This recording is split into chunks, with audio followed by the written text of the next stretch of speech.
Sadly, the church is in decline today. If truth does not exist, we will not be able to live and function as civilized individuals in a society. Students in the public education system at large of our nation are left with the impression God's irrelevant because he's never mentioned. We sort of have national Alzheimer's. Here we are, the freest country that the world has ever seen, with more individual freedom and opportunity to choose what you want to do with your life and where you want to go to church. We have that, and we forgot how we got here. So we're going to answer the question, why all the fuss? Despite ever-increasing efforts to undermine the authority and accuracy of God's Word, the Bible stands firm. Science and the Bible are inextricably linked. We see evidence of incredible design. God has made it incredibly clear. Men, listen to me today. God has a calling on your life. Kids need you. Women need you. Our country needs fathers and responsible husbands today. 55 out of 56 signers of the Declaration of Independence were Bible-believing, church-attending Christians. We have the longest ongoing constitutional republic in the history of the world. The Western world was successful because it was built upon biblical values.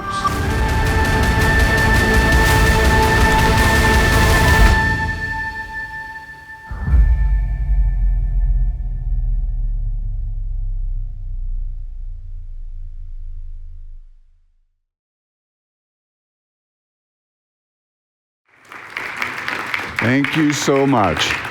So I know lunch is coming up. I hope you'll hang with me. I'll try to cut, we're about running half an hour late. I'll try to cut a little bit out of what I'm going to talk about. But bring up the first slide. We've talked about American history, phenomenal talk. We talked about the history of Islam and Muslims.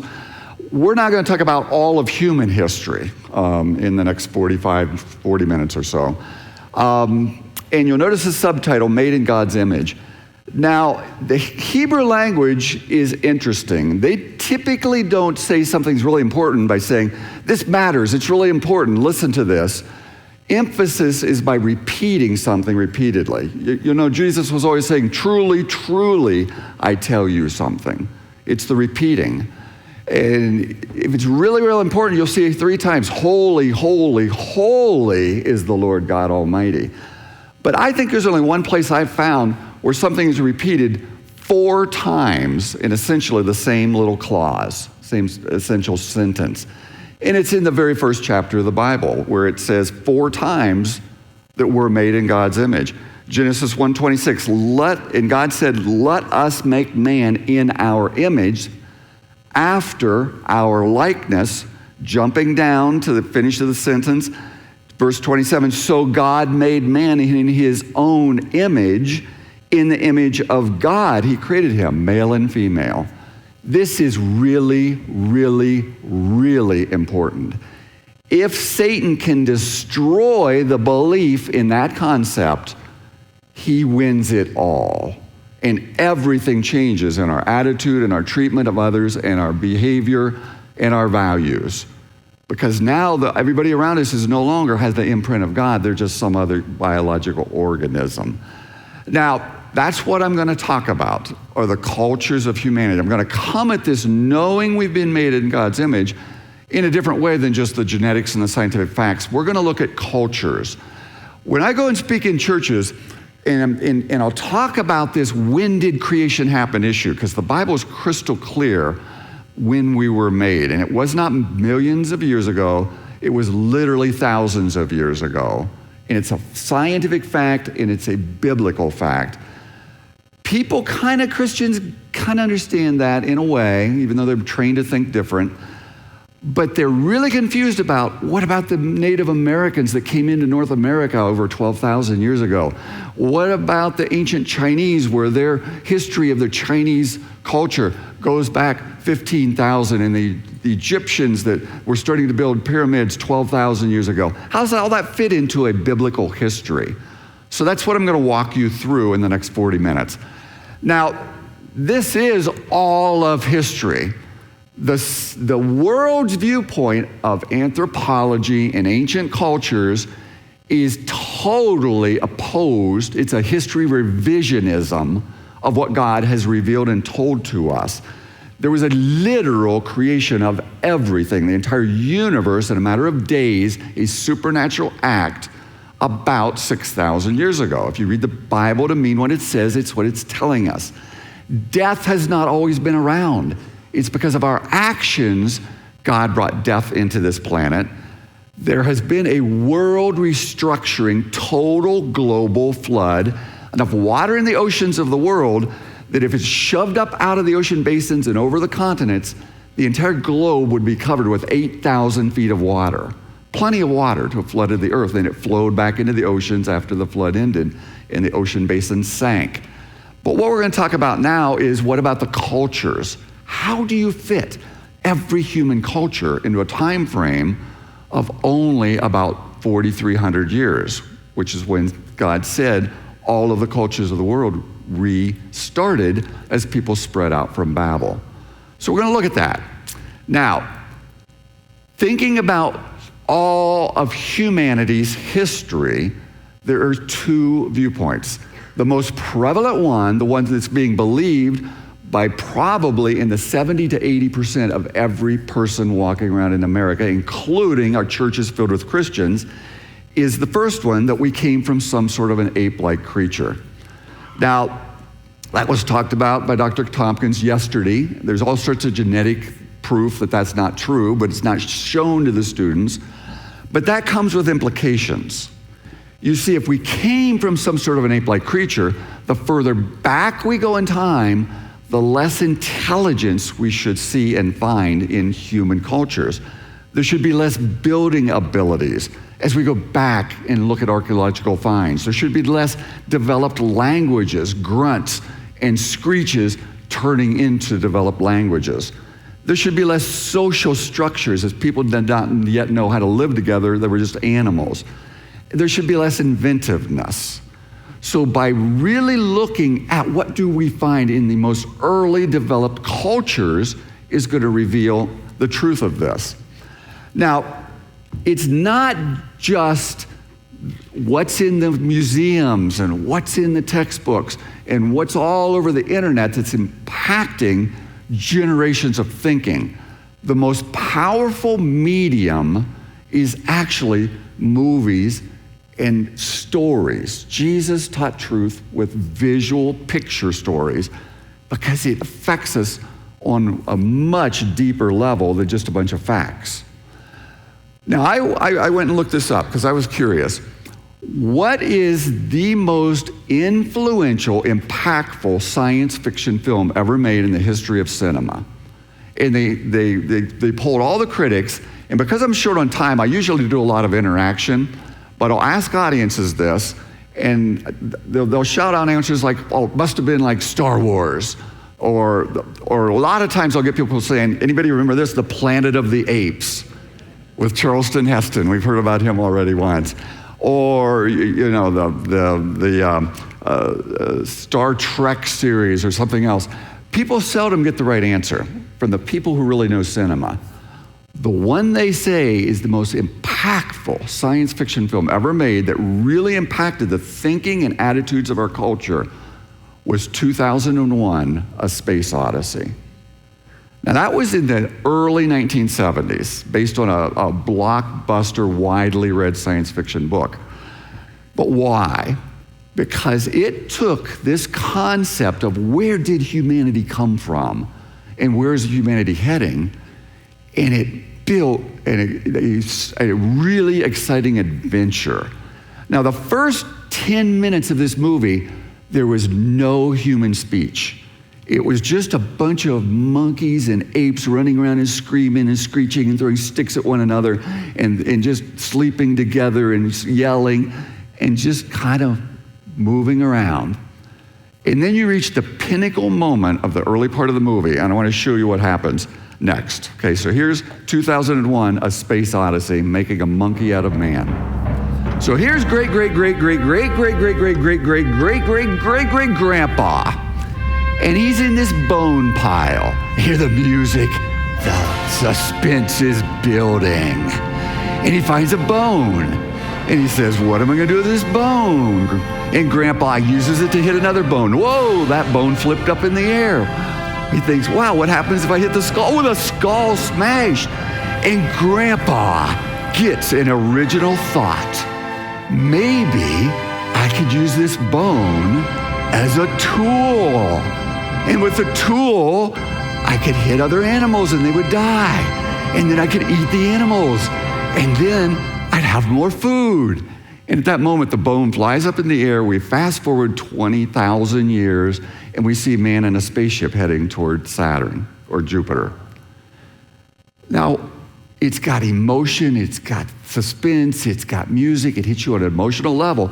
But the thing is, it's reinforcing everything the students of that era are hearing as an actual fact of absolute scientific history about where we came from. And you start thinking in those terms. But the whole belief that we came from ape-like creatures leaves out, suppresses the truth in unrighteousness, because if we can leave God out, we get to make the rules. The only other alternative, that mankind was literally created in the image of God. Now, this entire presentation, its focus is on man's knowledge of early biblical events from way back in history, long before Moses ever wrote Genesis, and man's obvious knowledge and inventiveness from the inception of all human civilizations. Brilliant from the very beginning. Now, I spent 2 years and I wrote a book of the same title, Brilliant, Made in the God's Image. I'm only going to be able to cover about maybe 10 to 15% of what's in the book. Every 2-page spread is a different example from some different culture around the world of man's knowledge and inventiveness. There's a timeline across the top. At the beginning is creation 6,000 years ago. The key events of the Bible is the fall of man very next, the flood about 4,300 years ago, the cross of Christ, and then the great empires of the world in there, and then where was this artifact found? And it just runs across every page of the book. So it's a really unique resource. How do you fit all these cultures of the world into a biblical history? And by the way, I'd never done that. And there's kind of a huge problem in my mind, even at the inception. If the flood was 4,300 years ago, and the Bible puts Abraham showing up in Egypt 3,900 years ago, you're talking about 450 years to have developed a huge, advanced human civilization with potentially millions of people. How does that work? We'll come back to that. So the book and the presentation is broken up into eras. What was going on here on earth 6,000 years ago until 4,350 years ago? About 1,600 years of human history. Well, nothing remains. God looked at this earth. There was only one man whose bloodline had been preserved and not distorted and was righteous. See, when it says Noah was righteous above all lines, it's literally talking about his bloodline, because nobody is righteous. The Bible says there's not one righteous, no one. He was a good man that desired to follow and listen to God, but his bloodline had not been contaminated yet. So God brought judgment until there was no one left. It's the reason for the flood, and I agree with that. But the language in Hebrew means total destruction. Everything from 1,600 years of intelligent, highly advanced human activity was completely buried and destroyed. So we don't have artifacts. But the memories of that pre-flood event would have survived. Noah was not a stupid human being. He would have taken written documents. He would have taken accounts. He would have taken knowledge. He would have taken abilities on that ark with him to pass down to whoever survived the next generation, his children and his grandchildren and on. He had, and this isn't definitive, but it's very likely he had 100 years to plan the ark. He was the preacher of righteousness, and I believe that ark was open for anybody else who would come to it, just as salvation is today. But it was only he and his family that accepted that righteous salvation of the ark. But after the flood, there would have been a period of rapid civilization rebuilding over the subsequent generations. But I believe they would have knowledge from 1,600 years of human civilization. Now, let's go to one of the earliest human civilizations. The Egyptians were one. There was things going on in the Indian-Pakistan area where they had a massive, rapid civilization growth, and then China. Those are the three cradles of human civilization. And they all would have arisen very rapidly after the Tower of Babel. In 1972, they found an artifact in China that was buried, and this is just stunning, okay? Spent 2 years researching this, found a lot of flaky stuff, and I tried to hold of the stuff that was really well documented. And they built a museum around this artifact. It is a bronze cast sculpture, believed to be about 3,800 years old. I think the date's probably pretty close. And when they dug it up, they realized, oh, this thing's 12 foot tall. Imagine this sculpture goes all the way up to this ceiling. And it's got branches, and it has leaves on the branches, but these leaves are all shaped like sharp-edged knives, and there's always a fruit nestled in amongst the leaves. So you have a leaf that looks like this, and it's sort of symbolic of a dangerous fruit or a forbidden fruit or something because it's surrounded by leaves shaped like knives. And then you have, whoops, where are we? A snake at the base of the tree. So here's a almost 4,000-year-old artifact with a dangerous fruit and a snake at the base of what is obviously a tree. Interestingly, this snake still has legs. And by the way, they've found fossil records of snake-like creatures that still have legs. And last, there's a human hand reaching toward the fruit. And it's got a thumb, four fingers, knuckles, everything. So here's a human reaching toward a forbidden fruit with a snake at the base of the tree 1,000 years before Moses penned Genesis. Isn't that interesting? Or 600 or 700 years. It's the knowledge of where death, disease, and the fallen nature of all creation came from. The one thing the Chinese people, when they moved out from Babel and started to start their culture, wanted the next generation to never forget and build a 12-foot sculpture so it would be right in front of them, is why death and disease exist. Because in a real event that really happened in real history, we reached up and said, I don't want you to be God and make the rules. I want to be my own God, and rebelled against our Creator. And there it is, locked into a different culture, thousands of miles from where Moses was penning Genesis. Now, let's just look at the Chinese language as we talk about this slow grunts and non-writing and animals slowly turning into people. Here's the original human civilization that is rapidly growing and becoming an advanced civilization, okay? Right out of the Tower of Babel. The original Chinese writing took various strokes of whatever dark thing they would have, ink or whatever, and they would combine those strokes into a symbol, and then the symbol would have a meaning. That was their original writing. They originally put it on, they would actually carve it into ivory and other things, but their language started out incredibly complex, way more complex than any other human language, because the symbols were so complex. The original Chinese language had 80,000 symbols.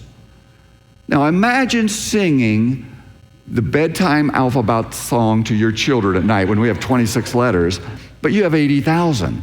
It's going to be a long night before it's time to go to sleep. They had to know what all those symbols meant. And if you look at them, here's an example. It's got a big rectangle with a little K inside and a little box above it and then an upside down T kind of thing. Well, they would take concepts and combine them to mean larger concepts, like a word would be combined to make a sentence in some cases. That upside down T is their symbol for dust. The little square above the K is their symbol for breath, which also means a life. The little K itself means two people, and the rectangle is their symbol for an enclosure. So dust given breath to two people in an enclosure is their word for garden. Isn't that stunning? See, the concepts of reality in history that really happened were what were used to make the Chinese language, because they all came from Noah, and they're true. One other example, and there's dozens and dozens of these, have been documented by Christian missionaries from 100 years ago. The Chinese symbol for boat is a symbol for vessel, added to the symbol by 8, added to that symbol that means breath or a person. 8 people on a vessel is a boat. Where in history do we find 8 people on a vessel? Noah's Ark. Noah, 3 sons, his wife, 3 daughter-in-laws. Why not 10? Why not 12? Why not 2? Why not 4? Because it's history. You see how God has preserved the truth even when he's brought judgment and destroyed the entire world. It's there for us to look and see. Speaking of writing, I'm going to just go to another example. Now this one's not as old, but it shows the brilliance of mankind. When the Europeans came over into South America looking for gold, and they wiped out the Incas and the Aztecs, they didn't find any writing. These guys did not write things down. They found a completely different, novel way of capturing knowledge. The Incas built a highway that would run all the way from New York City to Los Angeles, 2,000 miles, up and down over the tops of the Andes Mountains. And they would put rest stations, and then they would take what's called a quipus. It's like a cord hanging across the top. And by the way, that's an example of one in a museum. I was down in Peru for a couple weeks gathering some information for this book. And they're very common, and they would have cords of different lengths. And in those different lengths, they would tie different numbers of knots and put those knots in different positions. Those would be like our letters. So you have 26 letters, they'd have different numbers of chords, different lengths, different sizes. They would even have different colors, different locations, and each thing would be attached to a meaning and could be combined to mean words or even sentences. So you'd tie your knots, hang your cords, roll it up, and you'd put it in a bamboo pole. The runner could take that pole, run flat out for 8 hours, hand it to another runner, he would run, hand it to another runner, he would run, and in a matter of less than a week, they could run a message from Los Angeles to New York. The guy would pull out the quipus, unroll it, and read it like we would read a newspaper. Isn't that cool? It's brilliant. Just a totally different way of doing what we do with our letters and words. Now, that's just a touch, just a tidbit of the knowledge these cultures have of true biblical events from Genesis, which even our culture just assumes is a bunch of fantasy. But they're not, because they show up in all these cultures. For the next 300 or more years, mankind is struggling to reestablish a foothold on a really, really rough environment. There's an ice age raging. I'll talk about that in a little bit. There is still all sorts of geological upheavals and activity going on. You have lots of cloud cover, reflecting of the sunshine, lots of volcanism still going on. It was massive during the flood. And now they're trying to spread out across the earth. Now, several hundred years passed from the Tower of Babel till now. Theologians debate about the exact age. A lot of people peg it at about 4,000 years ago it happened. But after this, multiple cultures spread across the earth. And then there was that ice age raging. Now, without a doubt, the culture that's the most studied, the most documented, the most believed to be the first advanced early human civilization are the Egyptians, because they've left so many artifacts and their structures have been so enduring. Now, probably the only good thing I can think about getting old, and I'll be 70 in another year, is it gives you a sense of perspective. Your body's wearing out, but you've got that perspective of 70 years of having lived. And I have watched the world around us use scare tactics my whole life to try to get people to fall onto some way and vote some way and follow some system. And in the 70s, it was, the whole world's going to starve because of the population explosion. And it's still going on, but not like it was in the 70s. It was a big furor. And, we're about to enter the next ice age. It was on the Time magazine and Newsweek magazine, and books were written about it because of the temperature things. And Mike already referred to that a little bit. And we've just been seeing it now it's climate change for a power grab. And the lies during COVID were unbelievable. And the tactics to force people to conform are exactly the same tactics I've experienced my whole life as a Christian as I've tried to speak of creation, and it's been shut down, suppressed, ignored, and disparaged. Because when you see those tactics, it means people aren't after the truth, they're after control. So the real population explosion was what happened after those 3 sons started to have children and people spread out after Babel. So how do you get an advanced civilization in only 350 years? I thought, well, is this even doable? Is this possible? So you got to make some assumptions. Mankind would have been highly motivated to have large families. Now, when I grew up in the 1960s, it was really common to have families in our neighborhood that had between 8 and 12 children. I knew 3 different families that fell in that range, and we would play together in the neighborhood. And by the way, perspective again. In the summer when school was out, in the morning, we'd get up and Mom would feed us breakfast. She'd kick us out the door and say, "Get out of here. I don't want to see you again until supper time," basically. And we would roam the neighborhood. And we'd be playing in the woods and going different places and up and down the streets. And my parents never for an instant thought, "Oh, I hope they'll be safe. They better have their cell phone. Someone might take advantage of them. There might be sexual predators." You understand how our world has changed in only 50 years? It's a totally different culture. Perspective. It's because we've ceased to be a biblical nation. Man, David Barton's talk was right on. So the record for a historically documented woman having the most children is one woman having 69 children. And that's today, where our lives are only about 100 years or less. So this idea of women having lots of children, there would have been incredible motivation to have lots of children after the flood of Noah. And they would have. And these people were still living at that point 500 years, and within a couple generations down to 200 years. And not until the time of Moses was it down into the 80 or 90 year range. Genetic mistakes building up, very much harsher environments after the flood than before the flood. Wikipedia, and this, by the way, this lecture is now coming up on 7 or 8 years old, so that probably documents hundreds of women who have had more than 20 children in their lifetimes. Now, mankind lived much longer back then. They would have had more children. There was less pathogens and mutations. They were healthier. So let's just look at how many people might have been around by the time Abraham arrives in Egypt. Let's just assume each of the couples coming off the ark had 20 kids in their lifetime. Now, there may have been way more. Remember, they're living hundreds of years. But let's say 20. And let's say they have those 20 kids over a 50-year period.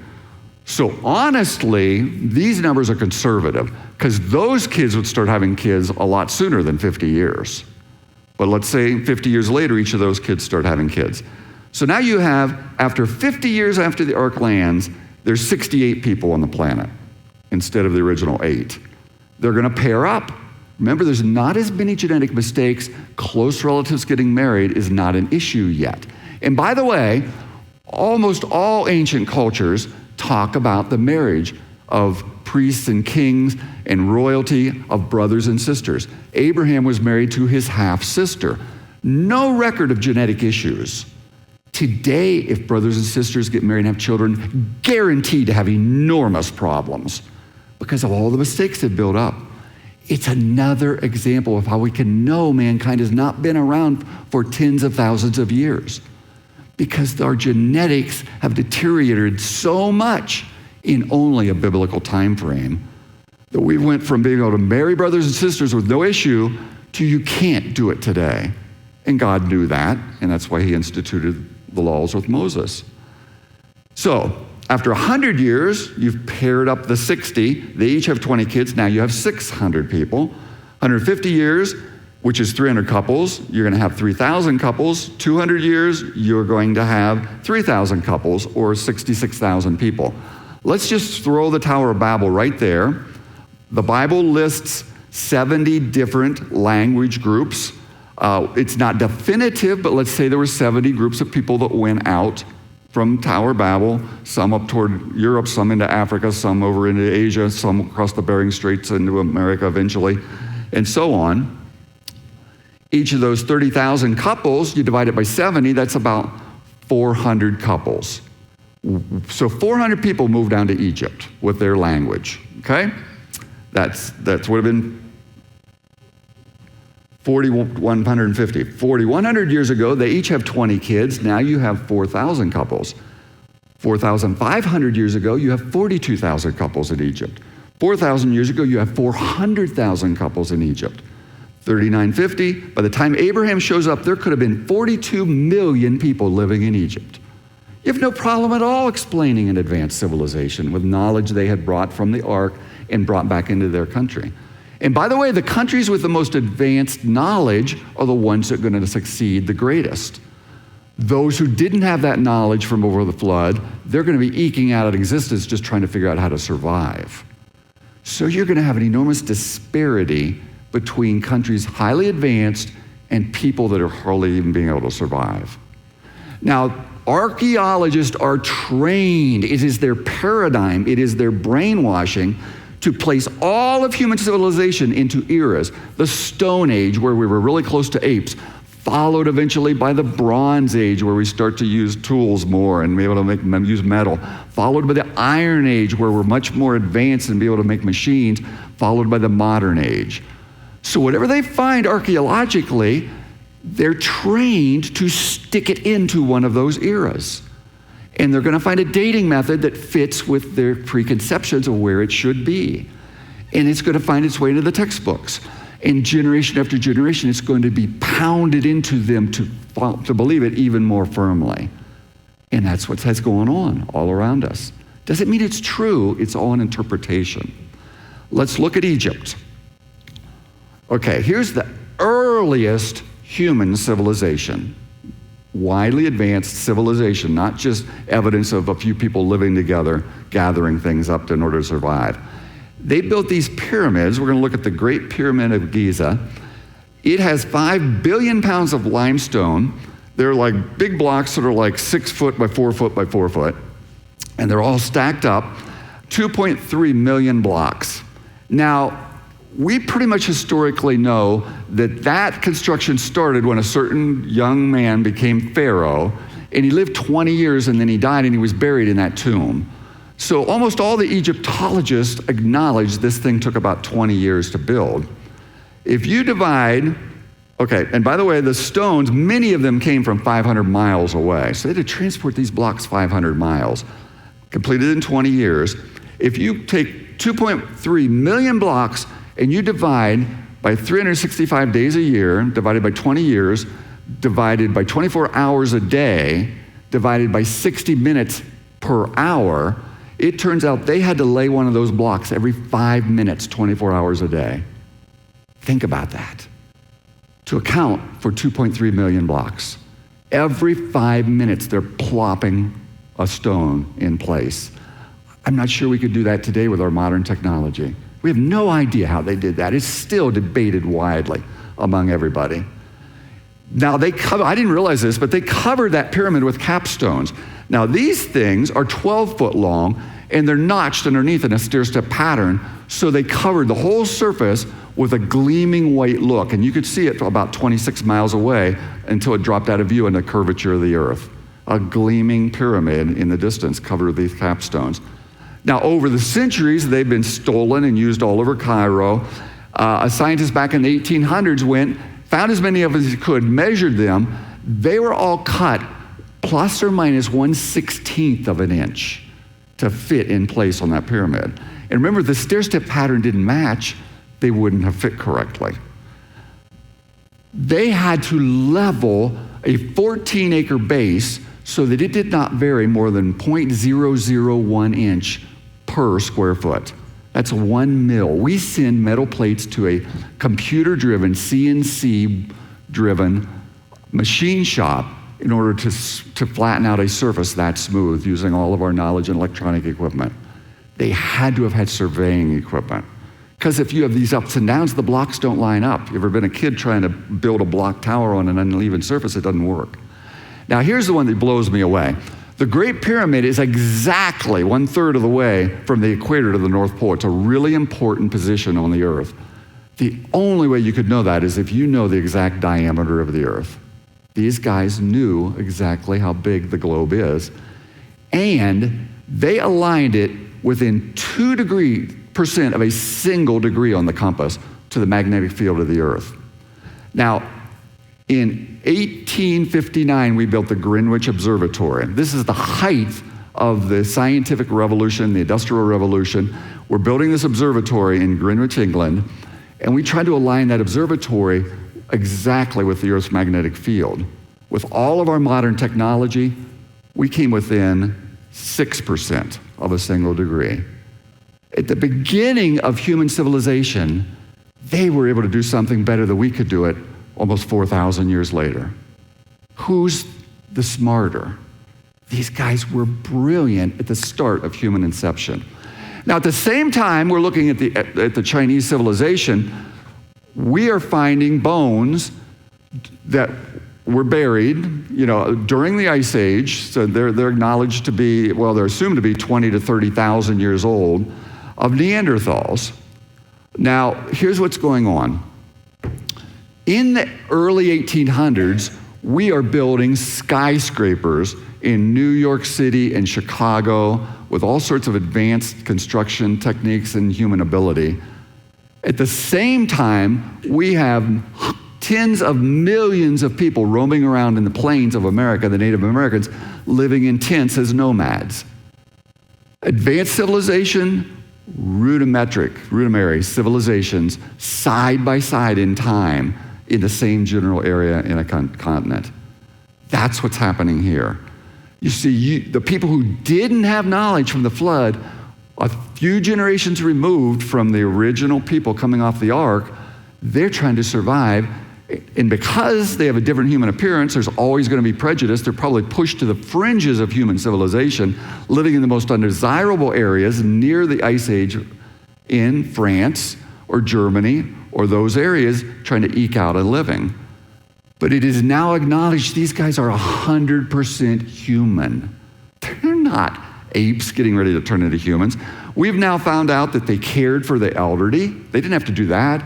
They took care of them. They put valuable artifacts with their dead because they knew something came after this life. This life isn't all there is. They had knowledge of God and things before the flood too. They brought down woolly mammoths and saber-toothed tigers in coordinated hunting parties, and they were brilliantly inventive. Found a research paper, I love this, where the title said, Neanderthals invent superglue.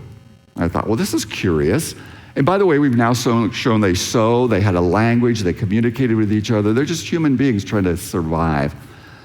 But it said they discovered these great big stone spearheads, and they used to be wrapped to a wooden shaft with rawhide, but the rawhide had rotted out in the caves where they found them. But the spearhead was still like stuck to the shaft. And they did an analysis and they discovered it had been glued there. And they thought, how did these guys make this glue?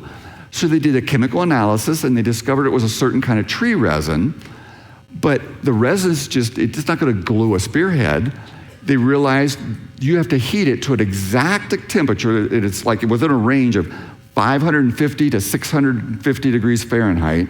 If it's not hot enough, it doesn't cross-link. If it's too hot, it chars. You've got to keep oxygen away, and you got to hold it there for just a certain amount of time. And that forms a really, really strong adhesive that hardens, and it's still there after thousands of years. So they tried to reproduce it. And they worked and they worked and they couldn't. They're thinking, well, how do these guys do this? So they thought, well, maybe they'll put the resin under a rock and build a fire on the rock, And they worked for months trying to regulate the temperature and get it just the right temperature and hold it there for the right amount of time. They couldn't reproduce what these Neanderthals did. So they used modern thermocouples. And after using all of our modern technology, they were finally able to reproduce what these guys did without it. So who's really smarter? See, we just build upon technology. It's the people who originate stuff that are the true geniuses. So they're people. That's all they are, trying to survive. And incredibly artistic. They had time to create these gorgeous cave art paintings in full living color in France, in Africa, all over the place. Here's another one in France. They literally found a bunch of cracks in the wall of their cave, and they followed the cracks to reproduce a pride of lions, looking like they were getting ready to attack based on cracks in the wall in the cave. Now, I want to jump into the next era because now you have large populations, they're creating civilizations. Let's just look at some different civilizations for the next 1,000 years. And all of this is so far back, it's really, really hard to piece it all together. But we get pieces of it that we can see.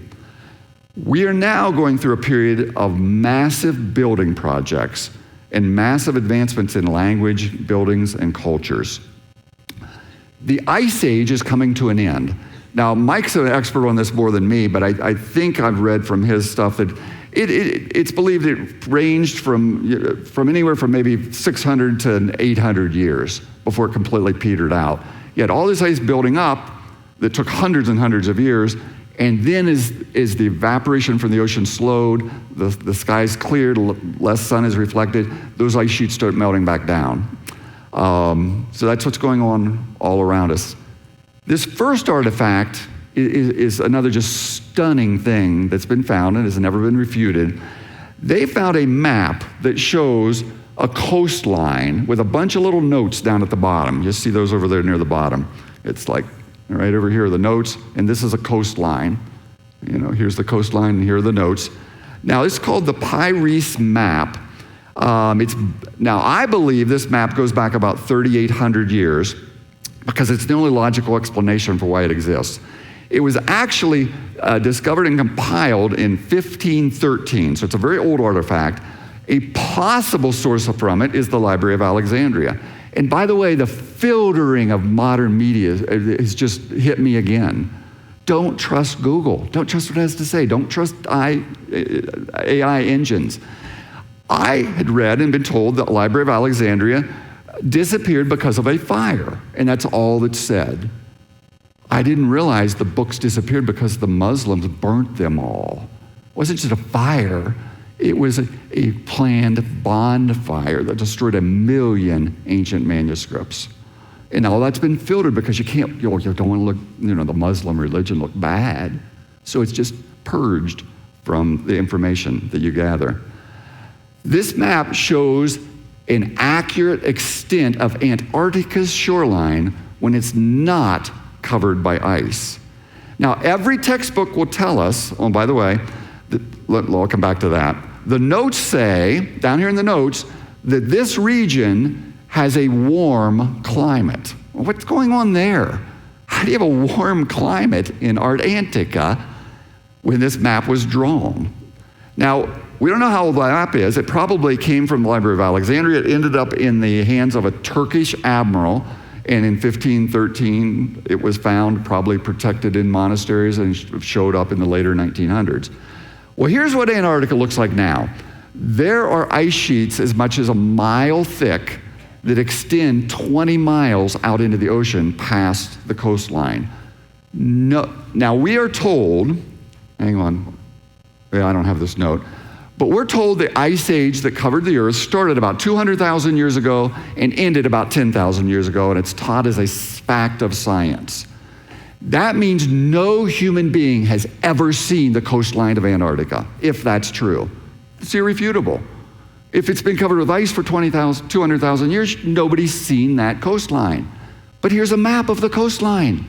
Shows the islands, shows the inlets and where it's at. It's very accurate. In the book, I document an Air Force colonel of cartography who looked at this map now that we've done sonar mapping under the ice, and this was in the 1960s, whose comment was, You're right, this map shows the coastline of Antarctica. We have no idea how this could possibly exist. Well, here's a biblical reference. See, the aftermath of the flood, the oceans would have been much warmer, there would have been widespread volcanism, the continents are moving during the flood, it would have heated up the oceans, the volcanism, the movement. The water in Antarctica may have been 70 degrees by the end of the flood, whereas right now it's bordering on 32, the zero, the mass extinctions and so on. Okay, now, if this lasted in the 500 to 1,000 year range, water's evaporating, it's evaporating higher. The water temperature drives the weather patterns of the world. It's gonna go to the northern latitudes and it's gonna come down as snow. So the forecast in Germany and in Canada, today is gonna be snow, tomorrow's gonna be snow, next week snow, week after that snow, snow, snow, snow, snow. The ice sheets that carve the Great Lakes, they're believed to be miles thick, and the weight shoves them forward, carving out the landforms.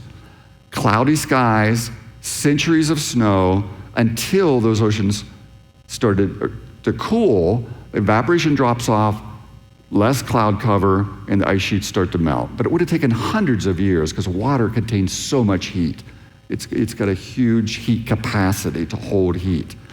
Imagine how long it takes if you put a big old pan of water on your stove and you turn the burner up to heat the water up to the point where it evaporates. You gotta pour a lot of heat in there.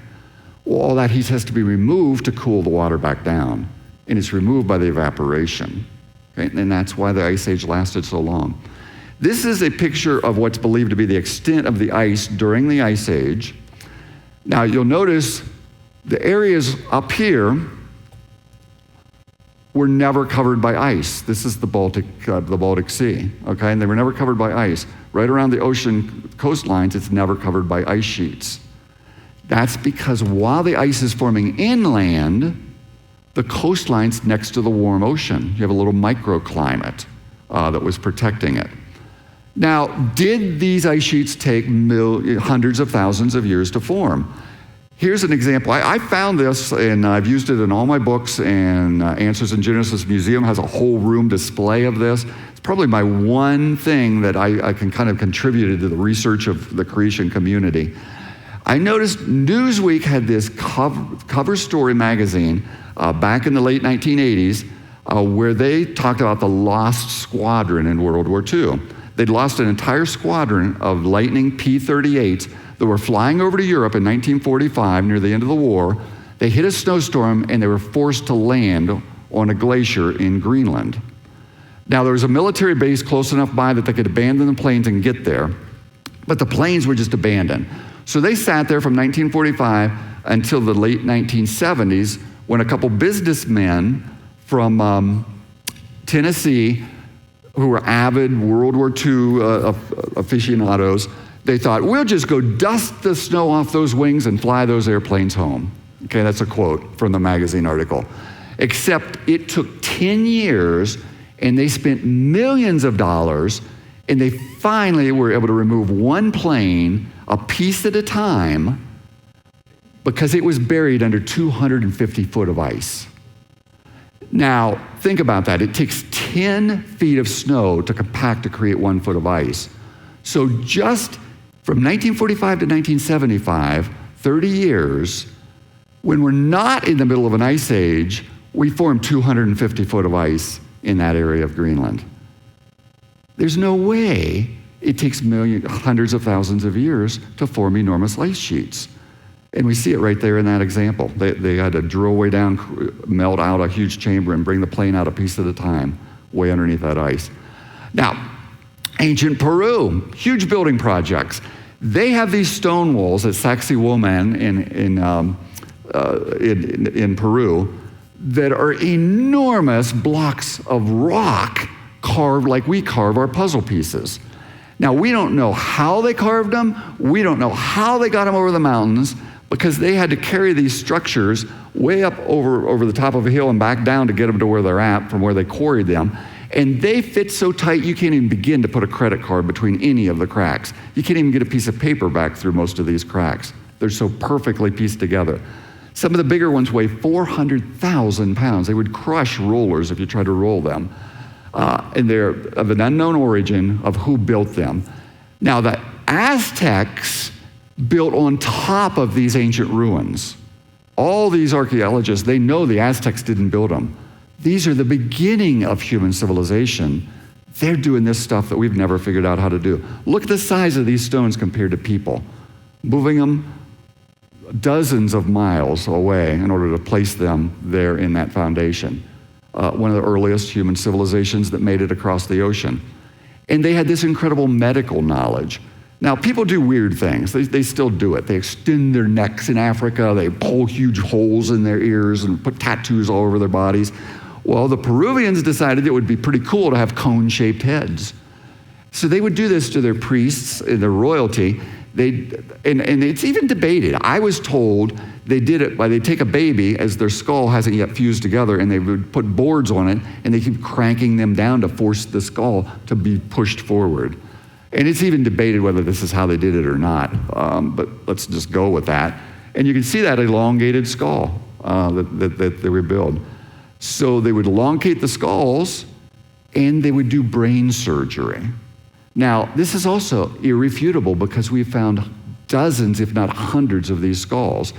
This is a museum I was in. You can see that diamond-shaped thing, and over to the right, there's a round thing. Those are gold plates that have been placed on the inside of the human skull, and then they survive because the bone, you see, that refused itself to seal off that gap. So they were either removing tumors or doing some sort of experimental brain surgery, but they're so widespread, they think it's probably removing tumors. 2,000 or more years ago, they were doing this. It's incredible ability and knowledge. How about we're going to go to the Greeks?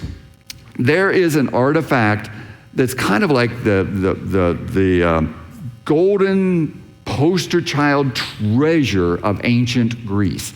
Now, this is back when Greece had city kingdoms. They weren't in the height of the Greek Empire. It's believed to be 3,100 years old before you really got to the great Greek philosophers. But they found this disc in the midst of a ruin. So it's about this big around, and it has a bunch of symbols on the disc. Now, I am going to ask her, how am I doing on time? How much time do I have left? Oh, you're kidding. I got 1 minute? Okay. I'll just tell you. This was the invention of typesetting. It preceded modern typesetting by 2,500 years. The man who was considered the most influential human being in the last 1,000 years, the man of the millennium for Time magazine, from the year 1000 to 2000 AD, was Gutenberg, because he discovered how to put type in a tray, put ink on top of it, and make copy after copy after copy of the same information. That's exactly what they were doing 2,500 years ago. Hardened, fired clay in a tray so you could then make impressions and make copies of information, copy after copy after copy. See, we didn't invent that. It was invented by the early civilization. Okay, now I just got to start jumping past some. You had amphitheaters with unbelievable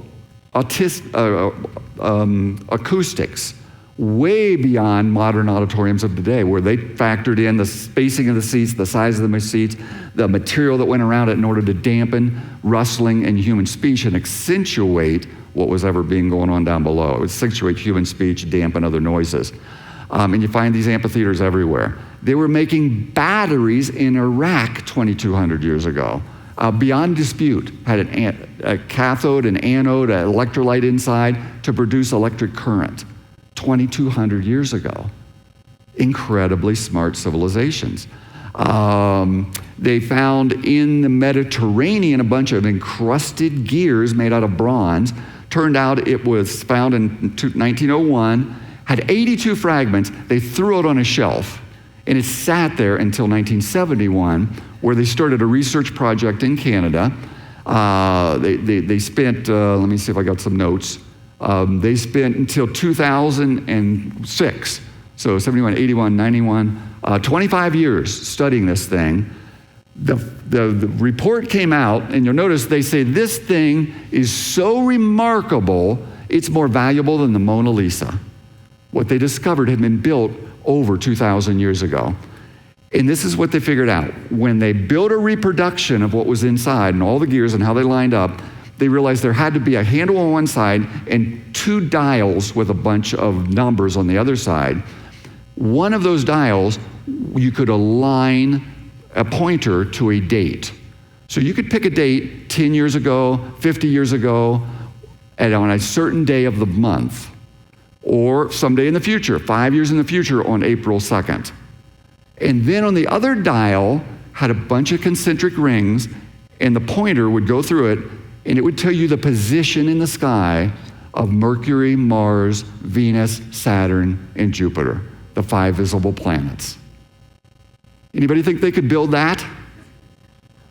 These guys are brilliant. Just because we build upon technology, but they were brilliant from the get-go. Now, here I want to wrap up, because I am going to try to keep us on time. So I have my list of what happens when we leave out biblical truth. By the way, God will not be mocked. He will bring judgment on countries or individuals that reject or mock him. And he will save those who in humility reach out and admit their sinfulness and ask for him. But when you leave out the idea that there's an absolute source of truth, morality, and reality, when you reject God's word or any part of it, and by the way, the way you destroy someone's trust in something is you destroy their trust in what they have said. And if you can do that at the very beginning, it's going to have an impact. And that's what we're seeing all around us. Inside and outside of the church, the beginnings of the Bible are rejected. But the evidence is there that they're true. It's oppressing the truth and unrighteousness. At that point, everything becomes relative. Morality is guaranteed to degenerate because we are, every single one of us, by our very sinful, fallen nature, immoral. We're going to make up our own rules. So life becomes cheapened. Every culture in the world goes this direction. Every society falls apart. The most smartest, the most conniving, the most powerful, the most ruthless, they're going to rise to the top. Most convincing, they're going to get followers. And this culture is going to fall apart because there's nothing outside of humanity that's going to provide a moral compass and foundation. And that's what we're seeing happening in America because we've rejected what our founding fathers gave us. What a travesty. So here's my wrap up. How are we made in God's image? Our creativity is over the top of anything else. There's nothing that comes remotely close because that's what God gave us. What a gift. Language, there's nothing else out there that immediately, inherently starts to assign meaning to symbols and creates languages, verbal and written. We have empathy. No animal to survive having to kill other creatures has any sort of remorse. They just do it. But we can take on the feelings and what we are doing to others when we act in a way that God tells us not to. That's part of who he is. He feels pain and agony and sorrow when he sees us doing what he knows we shouldn't that's going to harm us and others because he's poured his very essence into us. And he's given us choice. If he forced us to always know the truth instead of giving us the freedom to deny it if we wanted to, we wouldn't be able to not know and follow the truth. He's given us the freedom, but then he's given us what is the truth and expects us to follow it. Now, the resources I want to offer before I wrap up are these devotionals, because I think there's people here that weren't here yesterday. I've spent 35 years of my life trying to find a way to communicate the truths of the Bible with people. I have one here. So that they can understand it and share it. And in our culture, they've got to be short, they've got to be visible, and they've got to be relevant. So every page of these devotionals, and there's 4 of them, is this little tidbit of what God has done in history, in geology, in biology, in genetics, in anthropology, that shows you can trust the Bible. Because people inherently don't. They've been trained to not trust it, both in our church and out of our church. I've produced 2 different flash drives. One of them is 20 hours where I take lectures like this. And by the way, this is on the flash drive, brilliant, made in the image of God. But there's so much material, I broke it into 2 45-minute talks. And there's 2 of the 20 talks where you get to see these. They're filmed on location. I went to Nashville, Tennessee, where in 1910, they built an exact full-size replica, duplicate of the Parthenon. And I stood there in front of the Parthenon talking about all of ancient history and pulling in all sorts of videos and such. These things cost, $10,000 each to produce. They took 2 months for every 45-minute video. They're filled with drone footage and animation, original animation and nature footage and filmed on location. $200,000 project, and it's $25. Buy them for your church and have the youth group watch them. Buy them and watch them with your grandchildren. You gotta give them this biblical worldview, but not just the worldview, why it's true. And then these, without a doubt, if you do anything with kids, grandkids, family, youth groups, church groups, there's 105 little 3 to 5 minute videos showing the majesty of what God has made and how we can know He made it. And they're categorized into birds and mammals and reptiles and great creation scientists and history. So they're just short little tidbits. And then the last thing I want to mention, and then I'm done, I've got maybe 10 years left of high energy, being able to travel and speak. And when you get my age, you start realizing time is short. You want to do what's going to be the most impactful. Part of it has been teaching these high schools overseas, and I'm going to be working in the next 10 years to turn that over to someone else. But the most fun I've ever had writing a book that's going to convince people that the Bible is true is an adventure book, just like the Chronicles of Narnia. Now, I'm no C.S. Lewis, but C.S. Lewis wrote 40 books. One of them, the series, the Chronicles of Narnia series, 6 books in a set, has sold 120 million copies. All the other 40 have averaged 1 to 2 million on average. That children's adventure impacted the thinking of 100 times more people than his book on the evidence or the philosophy or the truth about creation. And that's what I've been trying to do. I've started writing books that have this thrilling adventure about this atheist professor that ends up with some orphans in his home, and you just have character development and backstories, but in the midst of all of it, he's going and transforms from an atheist to an agnostic to ultimately a Christian, and he's all in when he knows something, and he's taking these kids to see these things in creation that make a difference in their life. In every one of the 50 readings, it's 50 stories all weaved together into one long narrative. They have questions to ask kids at the end to get them talking, and then about half of them have a little QR code where they can then watch and see this little animal for 2 to 3 minutes after they've heard the story. There is no other children's book anywhere in the creation world that's remotely like this book. It is so unique. And I'm going to spend the next 10 years turning out one of these every year, and they always are going to end in a cliffhanger. So don't be mad at me, but it's going to be next fall before the second one comes out. And everything you heard today is in this book, Brilliant. And there's about 80% of it I had to leave out. So I hope you enjoyed this quick overview of history, and thank you for listening.